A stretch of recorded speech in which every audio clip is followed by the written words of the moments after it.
Dig your hand in the land and listen to my story. Feel the cotton, wheat, and corn, the riches and the glory. Feel the sweat and strain of those who worked before me. Dig your hand down in the land. Dig your hand in the land. Touch the toil and sorrow in the soil where the greenbacks never grow on what I borrowed. Dig down and tell me where's my seed for tomorrow. Dig your hand down in the land.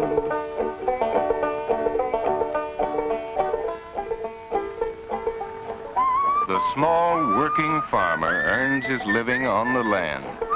He works the soil to feed and clothe this country, and he buys much of the nation's goods. 1/4 of the American people live by the land. The small farmer has a big stake in the life of America. Good morning. Hiya. Morning. Fine morning. But hot, you know. Hot enough to sweat the life out of a man. Well, you thought it over? Nope, I'm not selling now. That's not common sense. Land prices are higher than they'll ever be. Sell now and you're through with slaving yourself and the wife and the rest for the land. Nope, I'm not selling now. Boom's on now, but the bust's coming. You know what happened to prices then? You'll be hanging on by a button.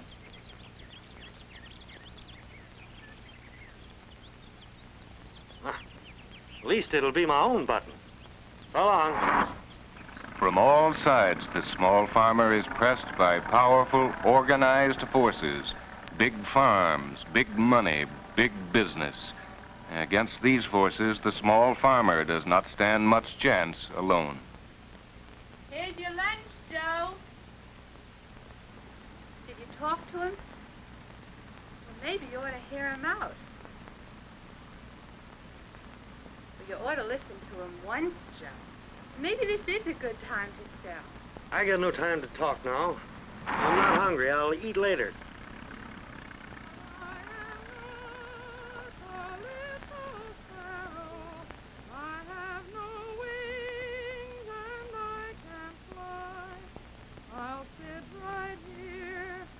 My grief and sorrow, I'll try to pass my troubles by. There seems to be no way out. Oh, Joe's a good man, but all his figuring can't stop his milking the cows for the mortgage. There's no end to payments to the banks and the machinery companies.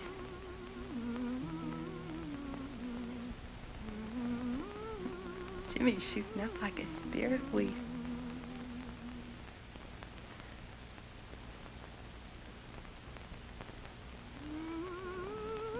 Tractor parts still come before a decent piece of floor covering or a better stove.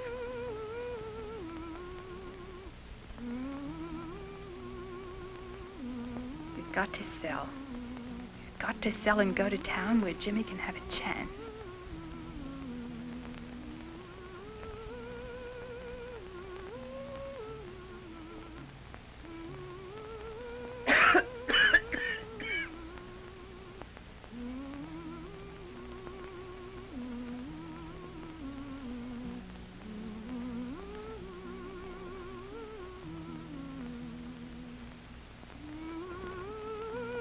There's Joe and Jimmy and myself. Used up and tied down to the farm. And what have we got to face? More and more work, and nothing to show for it. We've got to sell. We've got to sell and move to town.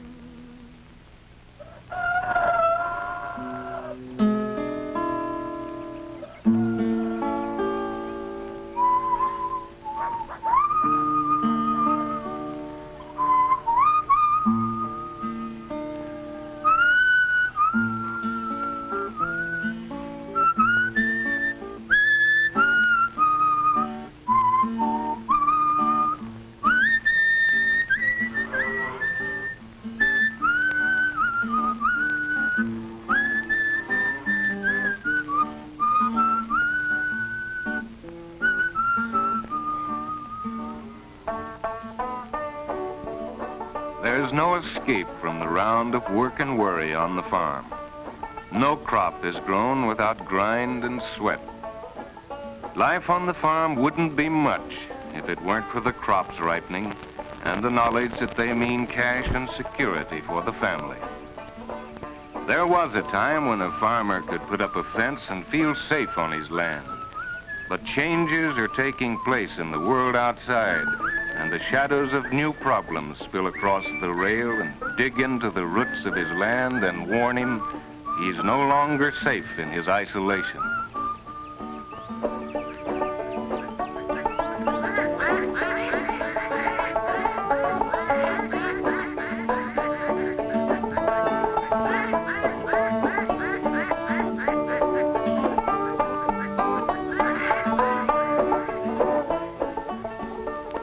Every farm kid has one special day in the week. That's the day the family makes a trip to town. Matter of fact, it's a special day for everybody. There's the neighbors to meet, and the stores full of brand new things to look at. It's like a tonic for the whole family after a week of hard work.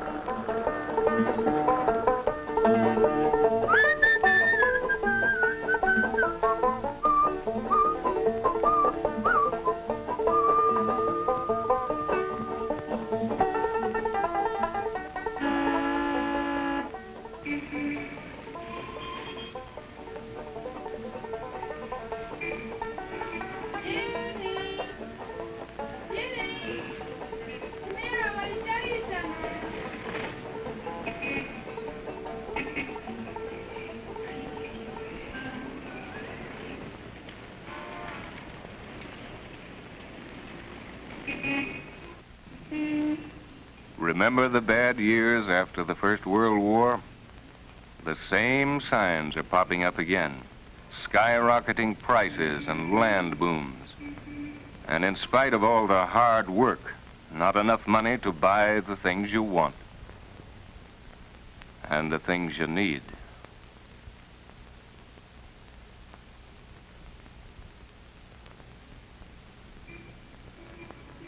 It's the old question all over again. How can one man stand alone in a world of inflation and scarcity, boom and bust? They ought to think of us farmers. Here, Jim, these strikers are not entirely to blame. They have their wives and families to look after, and maybe the machinery trust got something to do with it. Don't forget they're our best customers.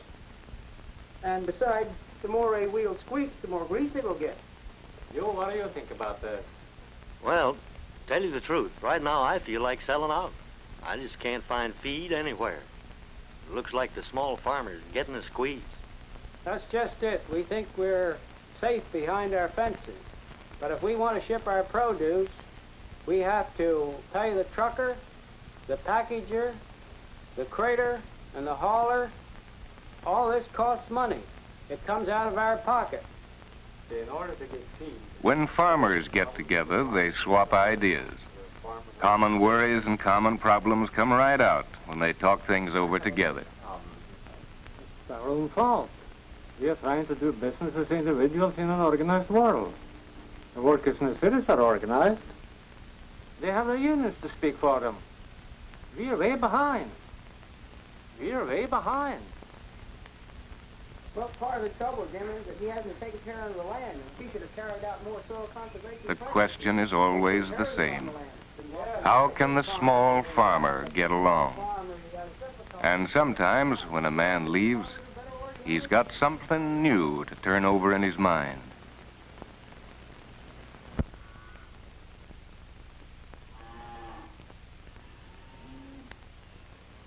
Hi. Hello, Joe. Say, I forgot. Are you coming to the soil conservation meeting tonight? No, I don't think I can make it. I'm so darn busy that I don't believe I can get down. Well, I'd like you to meet Lee Smith, the Farmers Union organizer in these parts. Hi. Hello, Mr. Taylor. How are you? Been plenty warm the last few days, hasn't it? It sure has. Say, I'll be back in a minute. Okay. See you later, Leo. I'll give you a hand with that, Mr. Taylor. I sure can use it. You gonna treat these seed oats? That's right. Where do you keep the treatment? Over there in the corner. You got some mighty fine oats here, Mr. Taylor. Yes, they are. Do you raise enough feed to carry you through the year? No, I don't. I only raise a fraction of what I use. Right now, I can't seem to get the machinery, and I suppose after a while, when I will be able to, I won't be able to pay for it. Well, you know, farming is a gamble any place these days.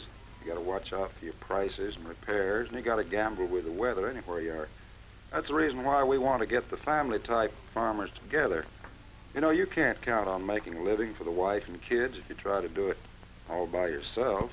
Well, that all depends on how you look at the thing. Now, what can this organization do for me? Well, let's put it this way. The Farmers Union program is based on a triangle: cooperatives, legislation, and education. Now, if you join a Farmers Union cooperative, it helps to equalize your cost of production against your income. Then there's legislation. That means fighting for laws to keep the farm for the family and the family for the farm. Education is to give the children a real chance to stay on the land. Not only better schools, but learning what we're up against and what we have to do. Doesn't that sound reasonable to you, Mr. Taylor? Well, I don't know. Sounds a little too polished for me. Sounds like grease through a tin horn. How about this other part here? That has something to do with cooperatives. That's in dollars and cents. Maybe I can understand that a little better. Well, you see, the Farmers Union has always organized cooperatives. It helps the farmer to get together to fight for security on the land. Now, suppose you belong to a Farmers Union cooperative. This is the way it would work. Any cooperative starts with you and your neighbors. It may be a purchasing co-op to buy things together, or a marketing co-op to sell your produce, or a service co-op, the same ideas back of it. Whatever you sell the cooperative way, you get the most for your work. It means maximum return because handling costs are cut down and the middleman is cut out. If you buy through a purchasing co-op, you get the best possible price and quality because it's your own business, yours and your neighbors, run for your own good. After money has been set aside for operating expenses and education, you get a patronage refund in proportion to what you bought or sold. That's your dividend, and your vote makes an equal partner with an equal share. Cooperation does mean working together, but you still run your own business. You and your neighbors decide who runs the feed mill and what kind of feed he sells. You don't have to take what someone else decides is good for you. In fact, you can cooperate in almost anything, the machines you need, the plans you make. And it all adds up in dollars and cents which you keep and which keep your land for you. Say, Lee. Yes, Joe? This cooperative idea and all sounds pretty practical, but how's the small farmer going to stay in his land during the bust? Well, I'd say that was up to you. Well, how's that? You've got something more powerful than all the money of the corporations, the big trusts and their lobbies in Washington. You've got the vote, and that's what counts. Whether it's the vote that elects the President of the United States or the county chairman of AAA, it's your vote that does it.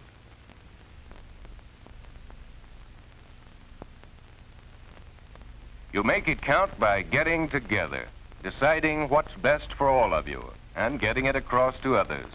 It takes the hand and help of all of you, working to convince others of your point of view. It takes work, action, to bring your needs before the government.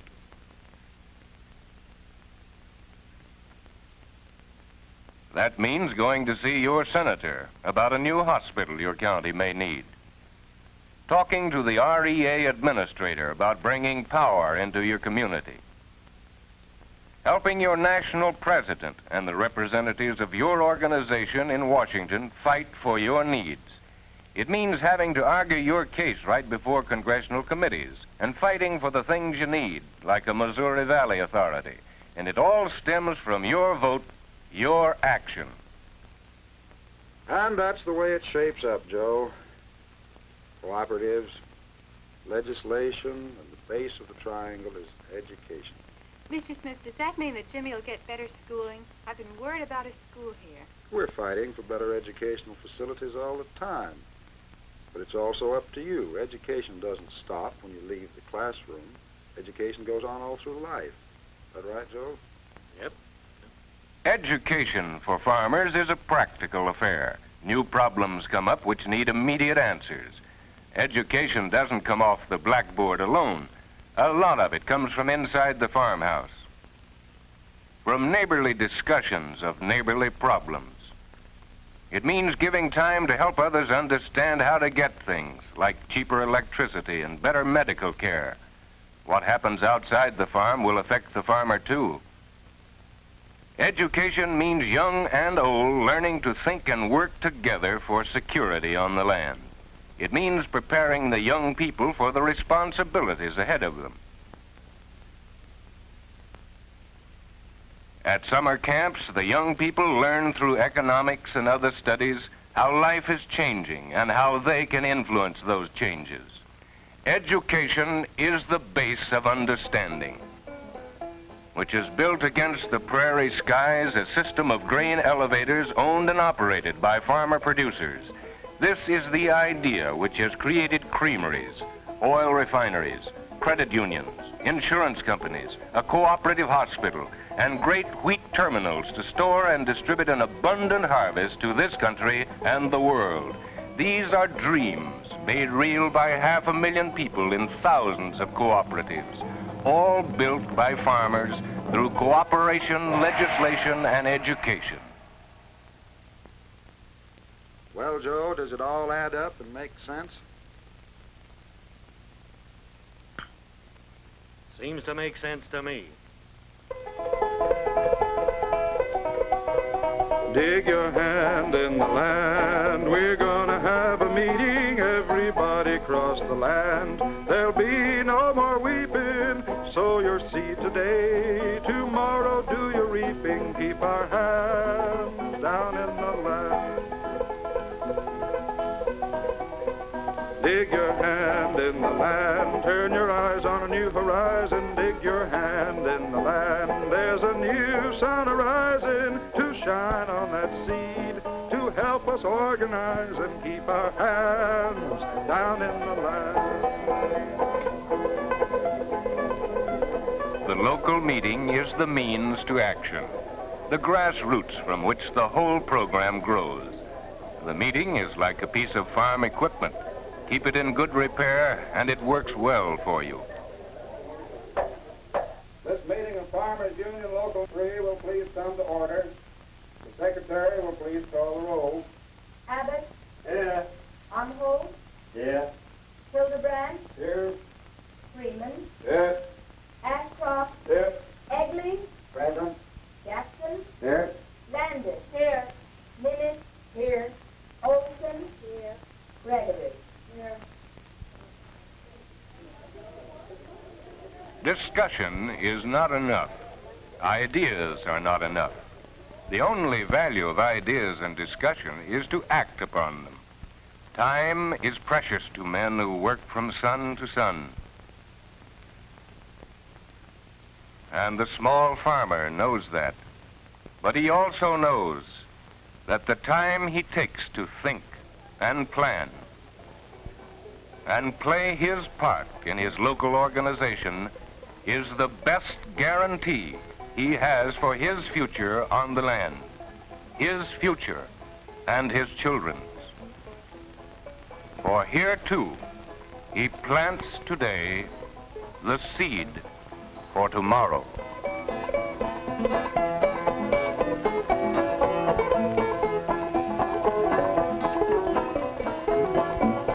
Dig your hand in the land, turn your eyes on a new horizon. Dig your hand in the land, there's a new sun arising to shine on that seed, to help us organize and keep our